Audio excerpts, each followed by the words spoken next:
Hello everyone, welcome back to my channel. আমার নতুন একটি ভ্লগে তোমাদের অনেক অনেক ওয়েলকাম। আশা করছি তোমরা সবাই খুব ভালো আছো। তো আজকের ব্লগটা শুরু করছি। তো আজকে হচ্ছে আমাদের বাড়িতে নবান্ন পুজো।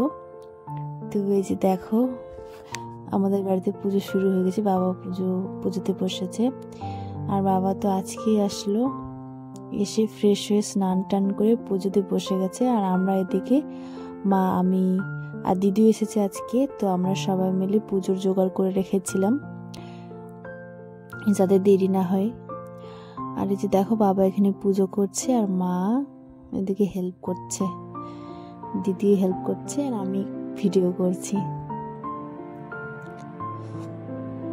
তো আমাদের তো ধান উঠে গেছে, ধান তো আমরা এই সময় মানে আমাদের নবান্ন হয়।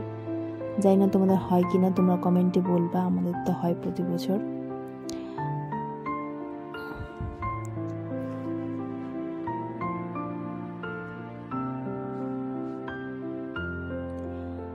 আর এখানে বাবা পুজো করছে। আর এই যে এখানে ঠাকুর ঘরে আমার মা পুজো দিচ্ছে, বাড়ির পুজোটা। বাড়িতেও পুজো করতে হবে, তো এখানে আমার মা পুজো করছে। আমাদের ছোট ছোট সবকিছু, ছোট ছোট। আর এটা হচ্ছে আমাদের বাইরে ওই বাস্তু বলে না, সেটা। তো এটা পুজো করছে আমার মা। আর এই যে দেখো, আমি এখন রান্নাঘরে যাব। কি কি রান্না হয়েছে তোমাদেরকে দেখাই। এটা হচ্ছে মাছের মাথা দিয়ে, রুই মাছের মাথা দিয়ে আইঠার তরকারি। আর এটা হচ্ছে আলু বেগুন মূলার তরকারি।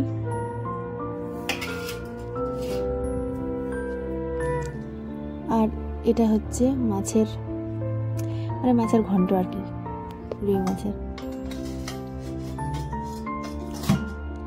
আর আরো হয়েছে মানে যেটা লাগে, মানে কি বলে ওটাকে, পায়েস, মানে নতুন চালের যেটা পায়েস হয়, গুড়ের পায়েস, সেটা তোমাদেরকে খাওয়ার সময় দেখাবো।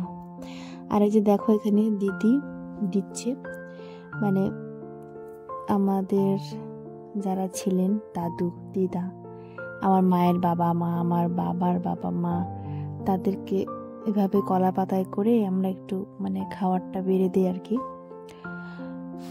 যেহেতু ওরা এখন আর নেই। তো এই যে এভাবে করে আমরা করি।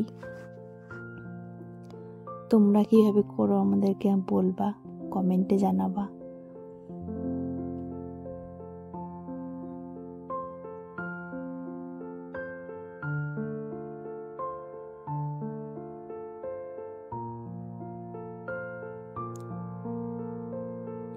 তো পুজো তো প্রায় সবকিছু কমপ্লিট। এদিকে এখন আমরা খেতে বসবো। হয়ে গেছে মা, হয়ে গেছে। এই যে দেখো, তোমাদেরকে বলেছিলাম না, গুড়ের পায়েস।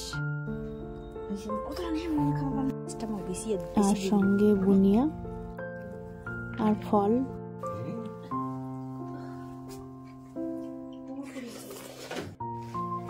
আর এখন আমি নিয়ে নিয়েছি মুড়ি, নতুন ধানের চিড়া। বলে নাকি মুড়ি খেতে হয় না, কিন্তু আমি তো মুড়ি ছাড়া থাকতে পারি না, আমি তো মুড়ি খাই। আর এই যে এখানে নিয়ে নিয়েছি অনেকগুলো সবজি, তোমাদেরকে দেখালাম ওই সবজিগুলো। শাক ভাজা ছিল তার মধ্যে, ওটা তোমাদেরকে দেখাতে ভুলে গেছিলাম। আর এটা হচ্ছে আমার জেঠুর মেয়ে আর জামাইবাবু, ওরা এসেছিল, তো ওদেরকে খেতে ডেকেছিলাম। আর দেখো, ওরা এখন বাড়ি চলে যাচ্ছে, সন্ধ্যা হয়ে গেছে এখন। আর আমাদের আজকে পুজো করতে অনেকটা লেট হয়ে গেছিল, তো আমরা তো আর খাবো না, আমাদের পেট ভরে আছে।